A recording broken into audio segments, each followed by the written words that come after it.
The big bad wolf, tired of always being feared and rejected by all the animals in the forest, sat down by a stream and looked at his reflection in the water.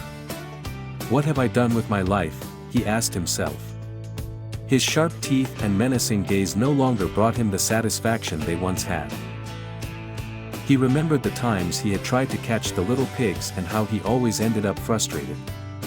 "Maybe I don't need to be so fierce to be happy," he thought as he watched the little fish swim peacefully in the crystal clear water. Determined to change, the big bad wolf stood up and set off into the forest, with a new idea in mind. "I'm going to show everyone that I can be different," he told himself, leaving his old life of hunting and fear behind. As he walked along the path, he saw several animals looking at him suspiciously. Rabbits hid, deer jumped to escape, and birds stopped singing when he passed. But this time, the big bad wolf didn't want to scare them. He smiled awkwardly, trying to look friendly, but they were all still afraid. Tired of the others' reaction, the wolf decided to go to the house of the three little pigs. "If I can make peace with them, maybe the other animals will accept me too," he thought. When he reached the little brick house, he knocked softly on the door. The three little pigs, hearing the call, looked at each other in fright. "It's the big bad wolf," cried the smallest, hiding under the bed.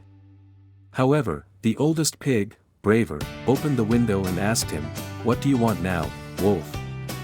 Do you want to come and destroy our house again?" The wolf, lowering his head in regret, replied, "No, I don't want to hurt them anymore. I've decided to change.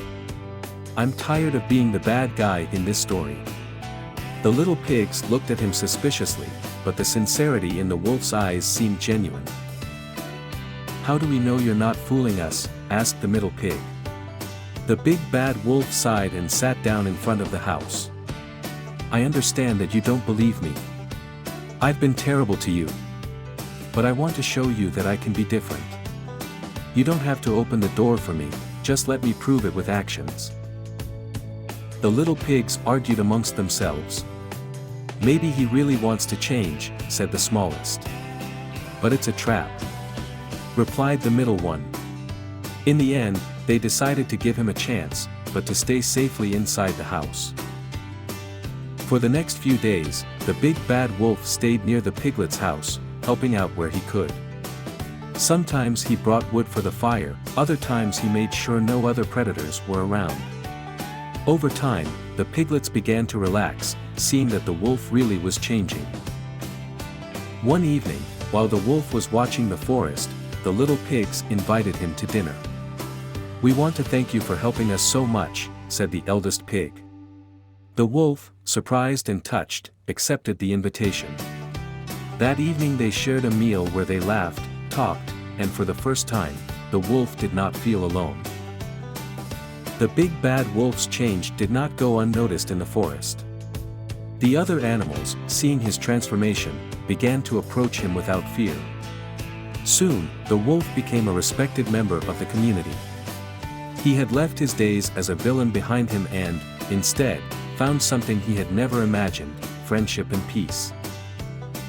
Thus, the big bad wolf learned that he did not need to be feared to be happy. And the little pigs, for their part, discovered that even the fiercest of wolves could change if given the chance.